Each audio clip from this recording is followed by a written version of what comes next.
Assalamualaikum warahmatullahi wabarakatuh. Bagaimana kabar semuanya? Mudah-mudahan dalam keadaan sehat dan semangat ya. Baik anak-anakku sekalian, dalam video kali ini kita akan bersama-sama berdiskusi tentang pemrograman web dan perangkat bergerak. Nah, adapun pada pertemuan pertama ini ada hal yang harus disiapkan terlebih dahulu sebelum kita bersama-sama berdiskusi, yaitu pertama, silahkan yang mempunyai laptop dan PC untuk disiapkan laptop dan PC-nya. Adapun yang belum mempunyai laptop dan PC, kalian boleh menggunakan HP ya, atau handphone, smartphone, yang mana handphonenya harus bisa terkoneksi ke internet ya. Nah, nanti untuk yang punya laptop ataupun PC, silahkan kalian boleh mempersiapkan yang kedua, yaitu text editornya ya. Untuk langkah pertama Bapak sarankan menggunakan Notepad dulu ya. Nah, jadi jangan menggunakan text editor yang lain dulu. Text editor itu apa sih? Nah, text editor ini adalah tempat di mana kita nanti akan menuliskan atau mengetikkan coding-coding dalam pembuatan sebuah website ya. Walaupun ada berbagai macam text editor seperti Sublime ataupun Visual Studio Code, tapi untuk langkah pertama Bapak sarankan menggunakan Notepad terlebih dahulu ya.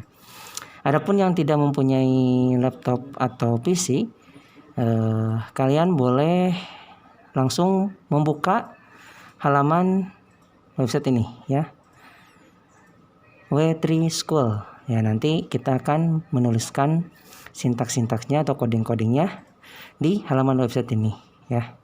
Nanti mungkin kurang lebih tampilannya akan seperti ini ya. Ketika kita dibuka ini W3 School, silahkan nanti kalian bisa mengklik yang try it yourself. Nah, inilah text editor kita yang bisa kita gunakan dalam kondisi online ya. Jadi dimohon untuk ada koneksi internetnya. Nah, selanjutnya yang harus disiapkan adalah browser. Nah, browser itu apa sih? Nah, tempat di mana nanti kita mengeksekusi coding yang sudah kita buat. Nah, contohnya misalkan kita bisa buka di Chrome ya, atau yang punya Firefox ya, atau Internet Explorer dan lain sebagainya ya. Silahkan, jadi kalian boleh menggunakan salah satu browser yang biasa kalian pakai untuk nanti membuka hasil dari sintak yang sudah kita bikin ya. Baik, kalau tidak ada pertanyaan ya, mudah-mudahan jelas ya. Jadi untuk persiapan, silahkan laptopnya atau PC-nya disiapkan terlebih dahulu, kemudian text editornya Notepad saja dulu ya. Selanjutnya yaitu browser, misalkan Chrome. Adapun yang punya HP, silahkan kalian langsung buka W3 School. Selanjutnya, pada pertemuan pertama, insya Allah kita akan belajar bagaimana sih konsep dari aplikasi web itu sendiri. Nah, sebelum kita membuat website, nah alangkah baiknya kita mengetahui dulu tuh bagaimana aplikasi web ini berjalan. Yang kedua, yaitu kita akan pelajari apa itu HTML atau singkatan dari Hypertext Markup Language. Yang ketiga, yaitu struktur dasar dari HTML. Nah, yang keempat nanti ada latihan-latihan. Ya, perlu diingat ya, pada pertemuan ini ya kita akan membahas tentang HTML ya. Jadi kita tidak akan belajar bahasa pemrogramannya terlebih dahulu, tapi kita akan belajar tentang ini nih. Jadi markup atau tag ya. Nah, kenapa HTML tidak dikatakan sebagai bahasa pemrograman ya? Karena rumrahnya kalau bahasa pemrograman itu adanya variabel nanti ya. Mungkin sudah pernah tahu. Terus ada yang namanya percabangan, ada perulangan, ada sebuah function, prosedur dan lain sebagainya. Nah, itu kenapa HTML ini tidak disebut sebagai bahasa pemrograman, tapi hanya sekedar markup, ya, atau nanti kita kenal dengan tag. Nanti ada tag yang diperuntukkan untuk menampilkan sebuah paragraf, terus bagaimana membuat sebuah baris dan lain sebagainya, ya. Nah, oke, selanjutnya kita masuk ke konsep aplikasi web, ya. Nah, coba silakan perhatikan, ada gambar ini, ya. Ada gambar orang, ya, atau kita kenal sebagai user alias pengguna, ya. Nah, ini ada gambar sebuah tablet yang di dalamnya ada sebuah web browser. Misalkan contohnya kita memakai Chrome, ya. Nah, terus di sini ada yang dinamakan dengan web server. Nah, nanti jangan heran kalau kita menemukan istilah server side atau client side. Nah, kita cukup lihat aja, ya, di sini. Nah, kalau client, nah ini nanti di sisi client prosesnya, ya. Kalau server, nah ini selain nanti membutuhkan dari sisi client, data tersebut harus diminta dulu ke dalam sebuah server. Nah, ya, baik, kita ulas, ya. Nah, kita lihat di sini ada pengguna. Dalam proses mengakses sebuah website, mungkin kalian juga sering, ya. Pertama kan kurang lebih kita memasukkan URL-nya, ya, di sebuah web browser. Nah, contoh misalkan kita memasukkan sebuah URL yaitu facebook.com atau youtube.com. Nah, sebetulnya ketika kita memasukkan URL ke dalam sebuah web browser, nah, web browser tersebut meminta sebuah request.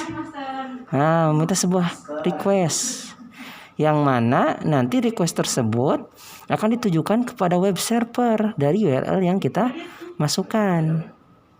Nah, jadi seperti itu prosesnya. Nah, inilah yang dinamakan dengan client side server, atau misalkan dari sisi server server side scripting, ya. Ini server side scripting. Nah, nanti aksesnya dari web browser dia meminta dulu ke dalam server. Nanti dari server ketika data yang dimasukkan dalam bentuk URL ini ada kecocokan, nah diberikan lagi lah atau dilemparkan lagi melalui sebuah protokol, ya, yang disebut dengan TCP/IP ke dalam browser yang tadi kita inputkan. Makanya ketika kita mengakses misalkan Facebook, nah nanti ada tuh tampil, ya, data-datanya. Nah, ini konsep dasar dari aplikasi web. Nah, kalau selama ini kan kita enak-enak saja, ya. Kita tinggal menginputkan URL, terus kita bisa melihat langsung. Nah, di dalamnya ternyata ada proses, ya. Nah, inilah sekilas tentang bagaimana konsep aplikasi web ini. Nah, bagaimana sebuah website itu berjalan. Nah, bagaimana konsep aplikasi web? Mudah-mudahan tidak ada pertanyaan, ya. Kalaupun masih bingung, silahkan tuliskan di komentar. Kalaupun ada yang salah-salah, silahkan di komentar ditulis. Nanti insya Allah kita akan perbaiki. Oke, kalau sudah tidak ada yang ditanyakan, kita lanjut ke HTML. Nah, seperti saya tadi bilang, ya, HTML tuh bukan bahasa pemrograman, ya, tapi dia itu adalah markup atau tag-tag yang diterjemahkan, ya, yang kita tulis diterjemahkan oleh browser untuk membentuk secara visual halaman web yang kita bikin. Nah, jadi nanti misalkan kita membuat sebuah paragraf. Nah, tag dasarnya nanti kita akan bikin tuh. Nah, nanti ditampilkan dalam sebuah browser gitu, ya. Nah, itu jadi kurang lebih, ya, HTML tadi yaitu tag-tag yang diterjemahkan oleh sebuah browser untuk membentuk secara visual atau untuk menampilkan suatu halaman sebuah web. Nah, adapun struktur dasarnya, ini, ya, struktur dasarnya dari HTML. Nah, pertama dia harus ada yang namanya tag HTML itu sendiri. Nah, jadi dalam HTML selalu diawali dengan kurung siku buka dan diakhiri dengan kurung siku tutup. Nah, di dalam inilah ini yang disebut dengan tagnya itu. Nah, nanti di akhir ada tag penutup juga. Nah, yang diawali dengan garis miring, ya. Jadi nanti kalau kalian membuat sebuah struktur dasar, misalkan HTML, jangan lupa untuk menutup dari tag HTML tersebut. Nah, inilah struktur dasar HTML. Yang pertama harus ada HTML. Yang kedua yaitu tag head. Nah, tag head pun sama ya. Ada tag head penutupnya atau bagian atas, bagian kepala. Ya. Nah, yang ketiga yaitu tag body. Nah, sama ini juga nanti ada tag penutupnya, tag body. Nah, disinilah tempat dimana nanti kita akan memasukkan tag-tag yang kita butuhkan untuk menampilkan sebuah halaman website. Nah, kita bisa lihat ya contoh di samping. Nah, ini ada tag H1 atau heading ya. Nah, dengan tag penutup garis miring H1 juga. Nah, ketika kita menuliskan sintak ini atau tag ini, nah di dalamnya kita mengisikan sebuah teks atau tulisan. This is heading. Begitupun dengan ketika kita membuat sebuah tag untuk paragraf, yaitu P ya. Jangan lupa dengan penutupnya ya. Nah, nanti ketika kita menjalankan tag tersebut ya, akan tampil tulisan seperti ini. Ya. Jadi ini tuh adalah hasil dari tag H1. Ya. Nah, sedangkan yang ini hasil dari tag paragraf. Nah, ini contoh dari sebuah tag. Nah, tapi struktur dasarnya itu harus ada HTML, head, kemudian body, ya. Jadi ini struktur dasar dari HTML. Adapun contohnya, ya, ketika kita ingin membuat sebuah heading paragraf, yaitu kita menggunakan H1 dan lain sebagainya, ya. Nanti ada H2, 3, terus ada paragraf, ya. Nah, ini paragraf. Nah, baik, silahkan kalau gak ada dirasa cukup atau tidak membingungkan, silahkan dicoba ya. Caranya yaitu kalian buka teks editor kalian. Nah, tadi kan Bapak menyarankan Notepad ya yang punya laptop.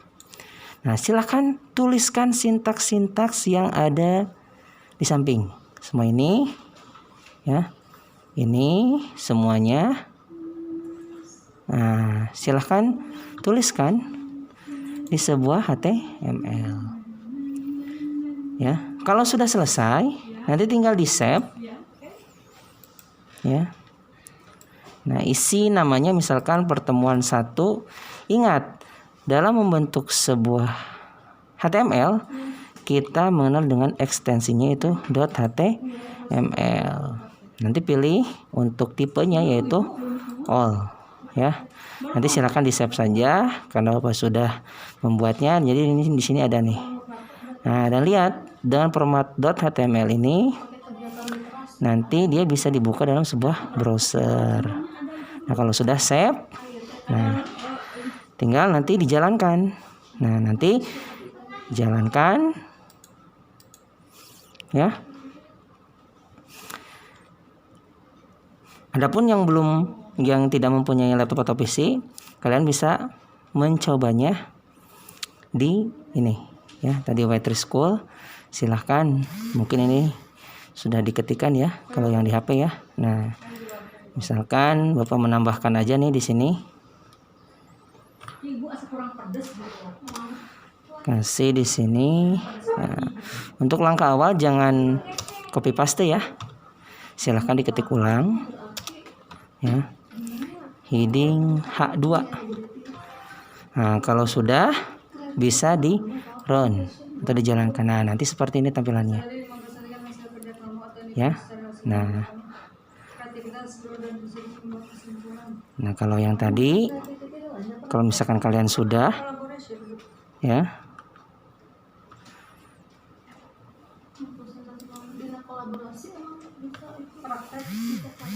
bisa nanti. Nah, kita close dulu ya. Nah, kita coba di sini. Nah, ini tadi pertemuan pertama yang tadi kita sudah bikin ya. Nah, caranya hanya diklik kanan saja, kemudian open with misalkan Google Chrome. Nah, nanti contohnya seperti ini ya. Kalau kita pengen merubah, ya tinggal kita rubah saja. Contoh heading. Nah, tinggal save, Ctrl S. Nanti di sini tinggal kita refresh. Nah, ini akan berubah secara otomatis. Ya. Baik, itu untuk proses contoh dari struktur dasar HTML. Ya. Mudah-mudahan jelas ya. Nah, gimana? Tadi udah cukup jelas ya. Mudah-mudahan tidak membingungkan. Oke, selanjutnya kita akan masuk ke latihan. Tadi kalau kalian sudah membuat contoh, nah sekarang coba kalian bikin ya sesuai dengan latihan yang ada di sini. Jadi nanti silahkan kalian di dalam tag body gunakanlah tag-tag yang ada ini. Misalkan heading, tadi kan sudah ya. Nah, kalau ada yang mau cari tahu silahkan explore lagi. Heading itu ada apa saja. Tuh, kemudian selanjutnya ada horizontal rule. Bentuknya seperti apa. Nanti ada line break. Ya. Tanpa tag penutup ya. Begitupun dengan HR. Ya, ini lihat. Tidak ada tag penutup seperti yang di atas garis miringnya. Ya, tanpa tag penutup. Nah, kemudian ada free format text. Ya, bagaimana nanti menampilkan sebuah tag bagaimana adanya seperti yang kita tuliskan ya. Nah, terus ada membuat sebuah kutipan ya. Ini ada dua contoh. Apakah kita akan membuat kutipannya pendek, kutipan pendek, kita hanya bisa menggunakan yang key saja ya. Kalau untuk sekedar kutipan yang pendek, kalau untuk agak panjang bisa menggunakan yang block quote. Nah, nanti efeknya seperti apa gitu. Silahkan disimak. Kemudian selanjutnya ada tag yang untuk kontak informasi. Di sini contohnya misalkan address. Nah, dengan tag penutupnya ya. Nah, nanti silahkan ya tag-tag ini bisa kalian olah. Apakah itu menjadi data pribadi kalian, misalkan profil ya, ataukah cerita, hobi dan lain sebagainya. Nah, kalian juga bisa menggunakan di sini ya untuk format teks. Jadi misalkan nanti kalian teksnya untuk nama pengen bold. Nah, nanti kalian bisa menggunakan ini bold text. Bagaimana caranya? Yaitu dengan menggunakan B. Ya. Nah, contohnya misalkan seperti ini. Kalau kita langsung ya secara online, misalkan yang di paragraf yang tadinya dia teks paragraf biasa, kita misalkan pengen menggunakan bold atau cetak tebal ya. Nah, slash B. Nah, silahkan tinggal turun saja. Nah, nanti akan berubah. Efeknya menjadi sebuah bold ya. Silahkan explore sendiri bagaimana membuat tulisan menjadi cetak miring ya. Teksnya menjadi miring dan lain sebagainya. Silahkan explore saja. Ya, mudah-mudahan dapat bermanfaat. Adapun nanti kalau ada pertanyaan silahkan tuliskan saja di komentar. Mohon maaf kalau ada salah-salahnya. Mungkin untuk pertemuan pertama sekian dan terima kasih. Wabillahi taufiq wal hidayah. Assalamualaikum warahmatullahi wabarakatuh.